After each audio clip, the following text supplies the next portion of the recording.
வணக்கம் மக்களே, இந்த வீடியோ காத்துட்டவங்க வீடியோக்கு லைக் போட்டு மற்றவங்க ஷேர் பண்ணுங்கள். மிக முக்கியமான தகவல், ரொம்ப ஷார்ட்டாக ஸ்வீட்டாக முடிச்சிடலாம். கடந்த எல்லா பதிவுகளும் நிறைய பேருக்கு அனுப்பியிருக்கீங்க, நிறைய பேரோட ஆதரவு கிடச்சிருக்கு. இந்த சேனலோட வளர்ச்சிக்கு உங்களுடைய ஆதரவு கண்டிப்பாக தேவை. சேனலை சப்ஸ்கிரைப் பண்ணி மற்றவங்க ஷேர் பண்ணுங்கள். உண்மையான தகவல் மட்டும்தான் இந்த சேனலில் வருது அப்படின்னு நீங்கள் நம்பினீங்கன்னா இந்த சேனலோட பதிவுகள் தொடர்பாக உங்கள் கருத்தை பதிவு பண்ணுங்கள். எவிடன்ஸோடு கொடுக்குற நிறைய சேனல்களில் இந்த சேனலும் ஒன்று அப்படின்னு நீங்கள் கண்டிப்பாக நம்புறீங்கன்னா உண்மையிலே இந்த வீடியோவை நிறைய பேருக்கு அனுப்புங்க. இதுதான் உண்மை, இதுதான் சரியான தகவல், இதுதான் ஒரிஜினல் பிடிஎஃப், இந்த இடத்துல இந்த பேஜில் இப்படி இருக்குது, இதை பார்த்து உங்களுடைய திட்டத்தை வடிவமைச்சுக்குங்க, உங்கள் எதிர்காலத்தை வடிவமைச்சுக்குங்க, இதுதான் அரசின் செயல்பாடு, இதுதான் ஆசிரியர் தேர்வின் செயல்பாடுன்றதில் எல்லாருக்கும் தெரியட்டுங்க.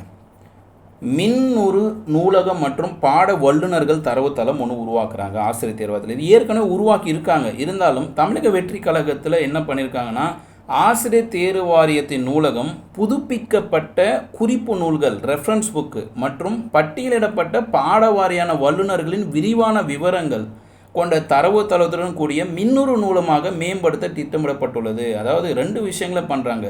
ரெஃபரன்ஸ் புக்கை ரெனோவேட் பண்ணுறாங்க, புதுப்பிக்கப்பட்ட குறிப்பு நூல்கள் ஒன்று. 2வது பட்டியலிடப்பட்ட பாட வாரியான வல்லுநர்களின் விரிவான விவரங்கள். கடந்த வாரம் தான் பார்த்தோம், நம்ம டான்சியில் சிறப்பு பயிற்சி நடத்துகிறாங்க. Question paper setter committee analytical type கொஷினை வச்சு எப்படியெல்லாம் செட் பண்ணலான்றது ஒரு ட்ரைனிங் இந்த மந்த் கொடுக்க போகிறதா பார்த்துருந்தோம். அதே போல் இங்கேயும் என்ன கொடுத்துருக்காங்கன்னா, பாட வாரியான வல்லுநர்களின் விரிவான விவரங்களை கொண்ட ஒரு தரவுத்தளத்துடன் எல்லாமே எக்ஸ்பர்ட்ஸ், கொஷின் பேப்பர் எடுக்கிற எக்ஸ்பர்ட்ஸை லிஸ்ட் பண்ணிவிட்டு ஒரு மின்னுறு நூலகத்தை மேம்படுத்த திட்டமிட்டிருக்காங்க. இம்முயற்சிகள் எதற்காகனா, மதிப்பீட்டு தரத்தை உயர்த்துவதோடு நம்ம எவால்வேட் பண்ணுற தரத்தை ஸ்டாண்டர்டைஸ் பண்ணுறாங்க, வெளிப்படைத்தன்மை இருக்குன்றதுக்காகவும் நியமன தேர்வுகள் டைரக்ட் ரெக்ரூட்மெண்ட்ஸ் அந்த செயல்பாடுகளையும் உடனடியாக செயல்படுத்த முடியுன்றதுக்காக இந்த திட்டத்தை அறிமுகப்படுத்தியிருக்காங்க.